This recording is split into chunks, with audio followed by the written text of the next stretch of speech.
Okay, this here is a 2007 GMC Yukon SLE2 four-wheel drive, shown in sport red metallic. So GM produces the Tahoe, Yukon, and Escalade. This sits right in the middle. It is the base trim, or SLE, but is the same great platform as the SLT and Denali, except for this is the true four-wheel drive, whereas the Denali is all-wheel drive. So this is actually more preferable.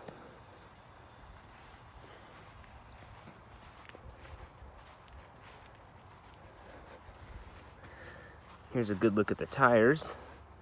They are backcountry touring HTs, tire size 265 75R17. So that is a 17-inch rim. It does have I believe it's a 2-inch leveling kit to bring the front up.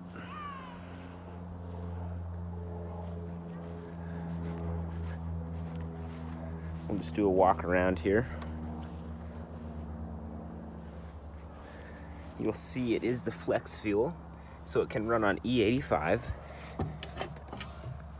There's the gas cap.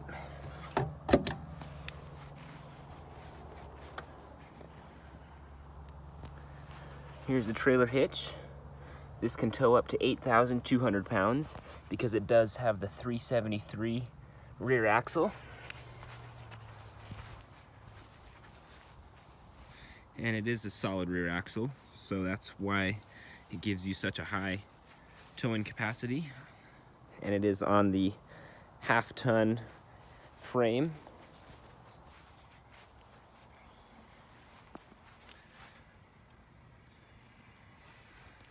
It's got the side step rails and the roof racks.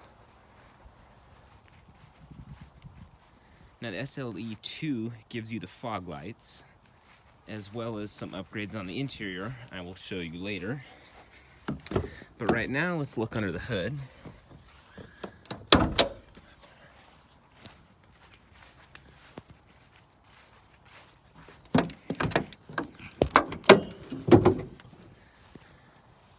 Okay, so this here is the 5.3 liter Vortec V8 paired with the 4L60E 4-speed automatic transmission. So the other upgrade this Yukon has is the 5.3, whereas standard is the 4.8 liter Vortec. And so you can see right here,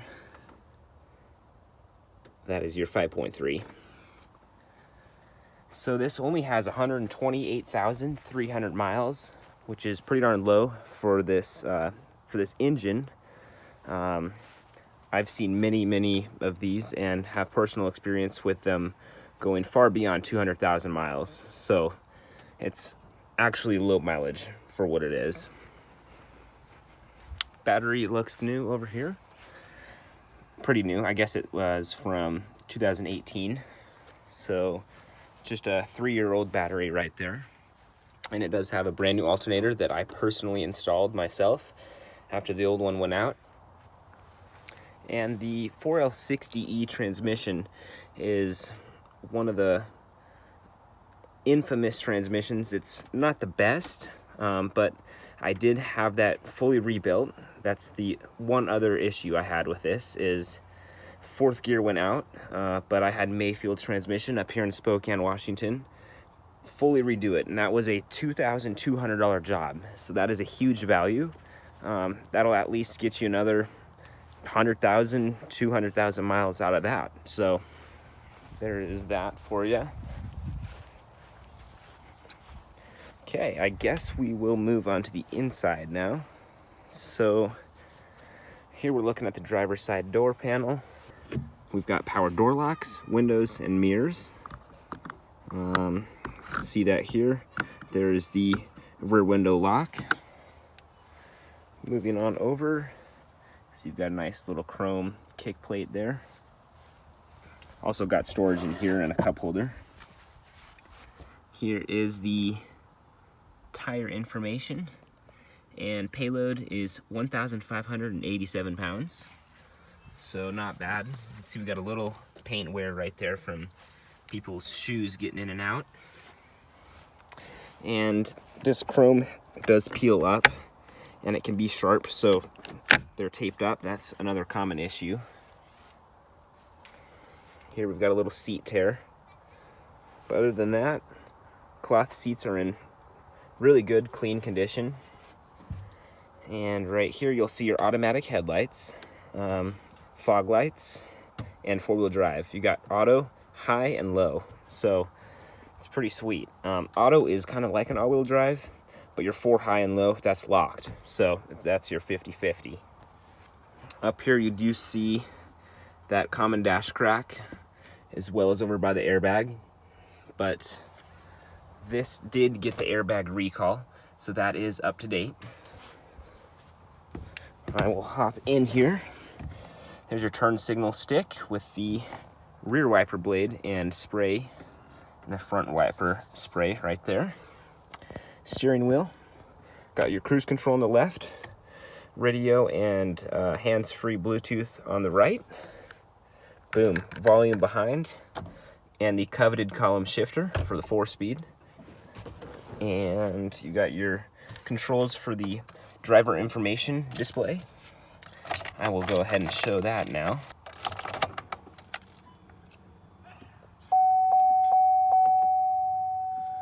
There's your mileage, fuel range, economy, fuel used, transmission temperature. This will tell you oil life, tire pressure, engine hours since reset, a whole bunch of different kinds of stuff. And got your gauges, you got your volts in the top right, coolant temp in the bottom right, fuel bottom left, and oil pressure top left.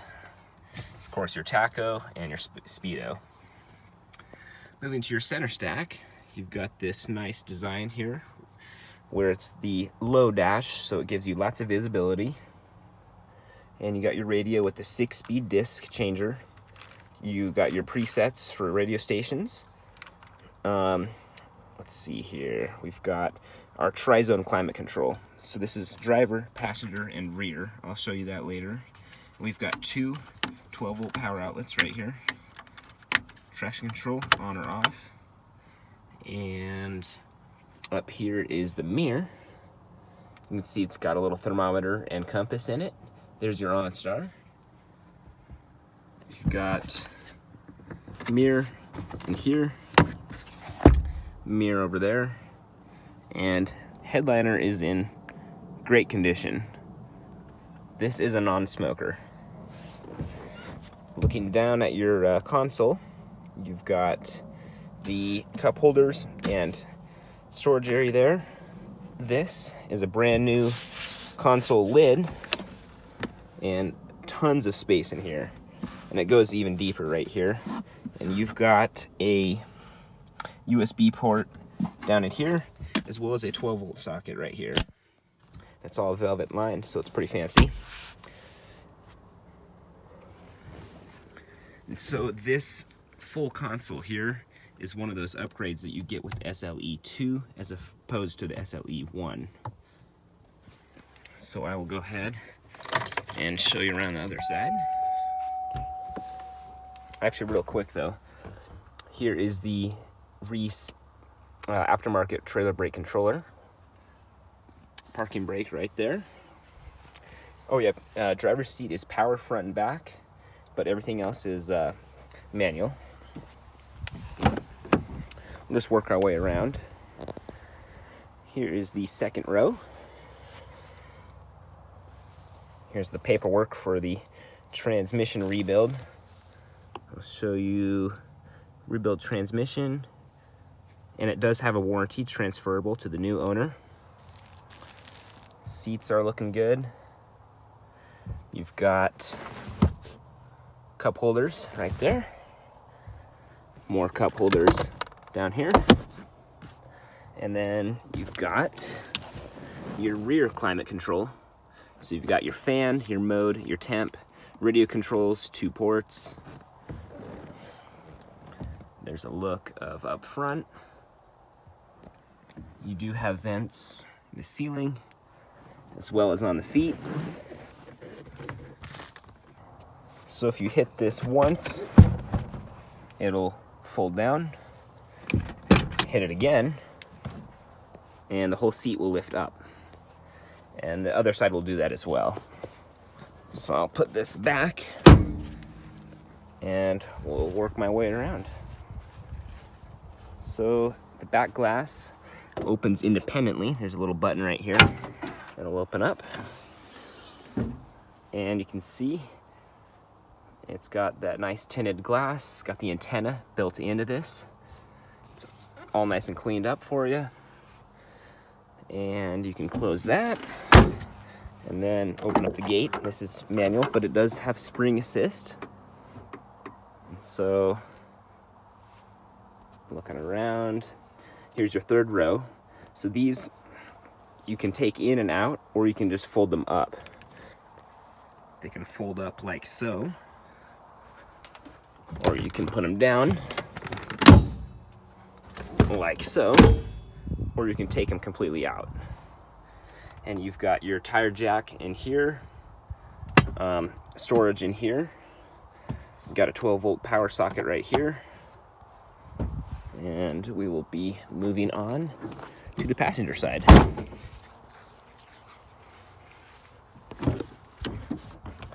Okay, so passenger side here.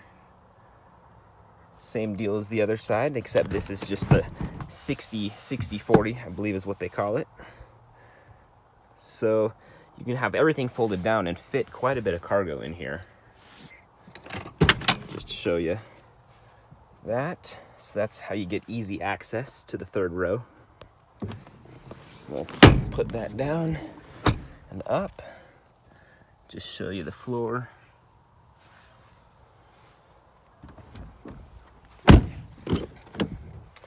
Passenger side, get that floor mat out of there.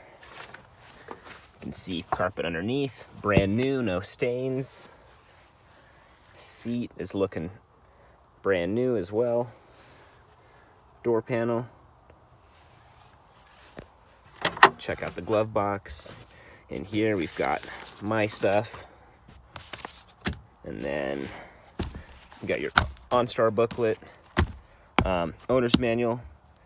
And this originally was from Canada. It was made in Canada. And I believe it was a rental car when it was brand new. I am the third owner. And so the reason why back windows don't go down all the way is I think because it was a rental car. I'll show you, but they stop like, 2/3 down. But glove box here, you got your options and your VIN. It is velvet lined as well, so real nice. Also, this does have the Bose speaker system. I'll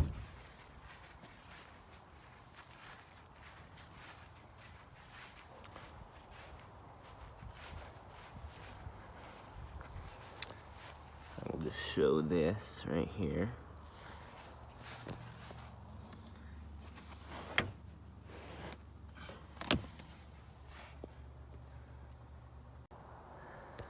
One thing I forgot to mention is I did put brand new wiper blades all the way around. These are Rain-X brand, and they are from Costco. Also, just look at the hood. Look at that paint.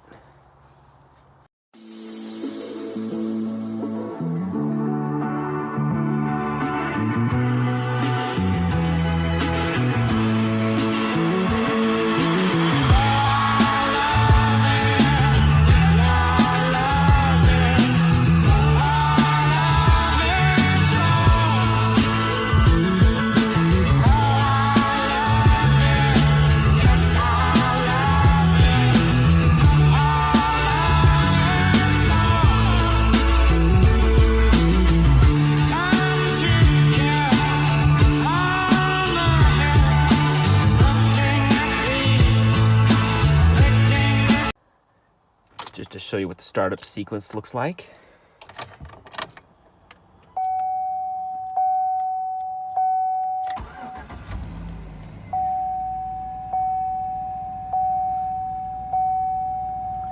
All your lights go away.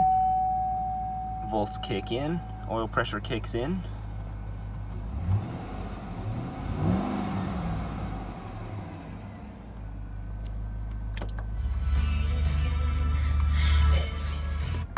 Radio works.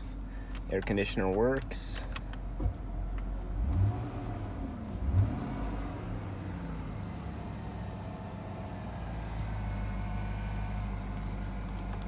Turn on the lights for you.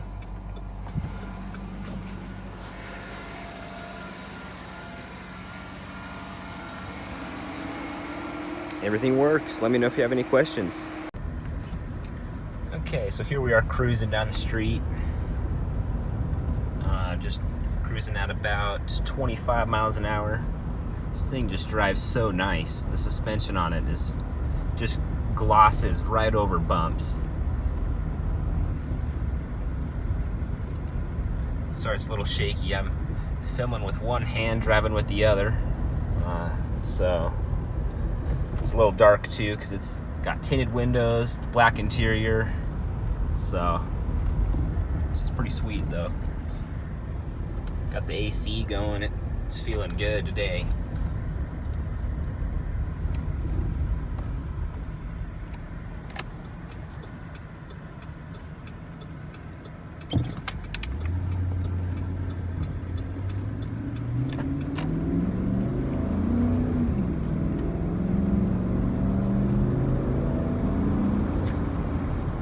Gave it a little gas there. These SUVs are really fun to drive because you're really driving a full-size half-ton truck, just in a shorter wheelbase. So it's kind of like a GM version of the Bronco, if you will. And real tight turning radius. I'll demonstrate that up here. And yeah, V8 power. It's just fun.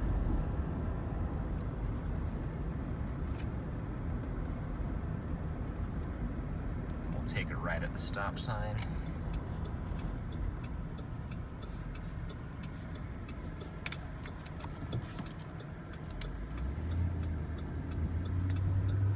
Look at that.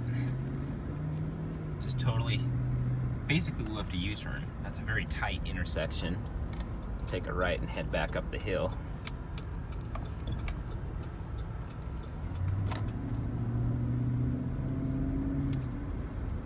You know you're driving a V8, but it's not loud. Nothing like a diesel truck or anything, So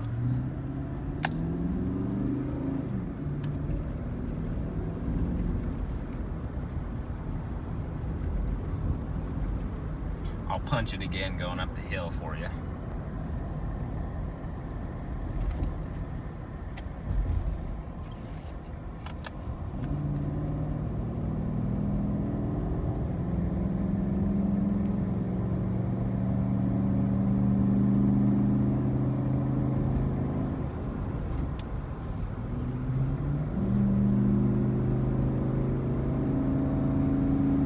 This also has cylinder deactivation.